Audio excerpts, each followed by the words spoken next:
BRS MLA KTR మాట్లాడుతున్నారు. ఆ live చూద్దాం. నియోజకవర్గంలో వంగా పహాడ్ అనే ఒక ఊరు, అక్కడ ఒక రైతు కుటుంబంలో పుట్టిండు.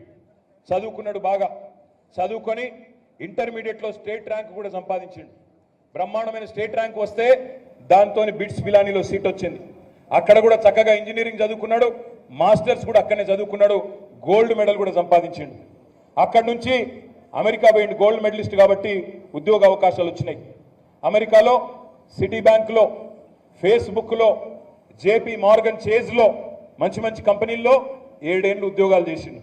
అక్కడి నుంచి 2012-13 సంవత్సరంలో తెలంగాణ రాష్ట్ర ఏర్పాటు జరుగుతున్న తరుణంలో నేను కూడా నా పుట్టిన గడ్డ కోసం నేనేదన్నా చేస్తా అనే ఆలోచనతో లక్షలు సంపాదించుకుంటూ అక్కడే నిక్షేపంలాగా ఉండే అవకాశం ఉండగా కూడా దాన్ని వదులుకొని ఇవాళ తెలంగాణకు వచ్చిండు. వచ్చిన తర్వాత 10-12 ఏళ్ల నుంచి ప్రజల మధ్యనే ఉన్నాడు, కలిసి పనిచేస్తూ ఉన్నాడు. ఇప్పుడు కేసీఆర్ గారు అవకాశం ఇస్తే మీ దయ ఉంటే రేపు గ్రాడ్యుయేట్ ఎమ్మెల్సీగా మీ తరఫున గలం విప్పుతాడు. మరి వాళ్ళ అవతల వైపు ఎవరున్నారు? కాంగ్రెస్ పార్టీ అభ్యర్థి ఎవరైనా, ఆయన ఎవరో మీకు బాగా తెలుసు.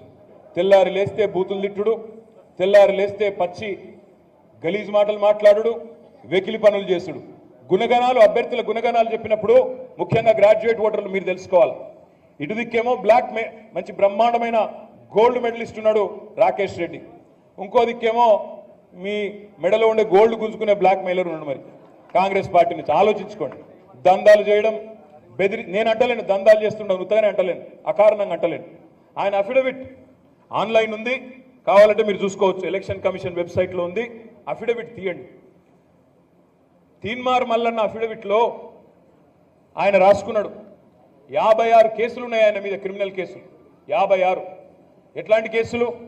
ఆడపిల్లల ఫోటోలు మార్ఫింగ్ చేసిన కేసులు, గూగుల్కి వెళ్ళి డౌన్లోడ్ చేసి అమ్మాయిల బొమ్మలు మార్ఫింగ్ చేసిండని పెట్టిన కేసులు, మీ అనుమతి లేకుండా, మీ పర్మిషన్ లేకుండా మీ ఫోన్ నెంబర్ని తీసుకుపోయి యూట్యూబ్లో, ఫేస్బుక్లో పెడితే దాని మీద పెట్టిన కేసులు, బ్లాక్ మెయిలింగ్ చేసి, దందాలు చేసి, బెదిరించి ఒక కుటుంబం మొత్తమే ఆత్మహత్య చేసుకోబోతే ఆ కుటుంబం ఇచ్చిన కంప్లైంట్ మీదకి వెళ్ళి కేసులు.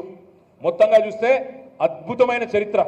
కాంగ్రెస్ పార్టీ ఎంత గొప్ప ఎంచుకున్నదంటే గ్రాడ్యుయేట్ల ప్రతినిధిగా ఒక 56 క్రిమినల్ కేసులు, 74 రోజులు చెంచల్గూడ జైలు జీవితం అనుభవించిన ఒక మహానుభావునికి కాంగ్రెస్ పార్టీ టికెట్ ఇచ్చి మింగట పెట్టింది. మరి నేను మిమ్మల్ని ఒకటే అడుగుతున్నా, గ్రాడ్యుయేట్లకు ప్రతినిధిగా ఎవరుండాలి?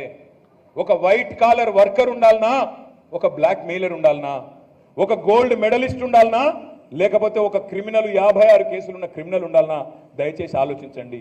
మాకు ఈ ఒక్క సీటుతోని గవర్నమెంట్ రాదు, గవర్నమెంట్ పోదు.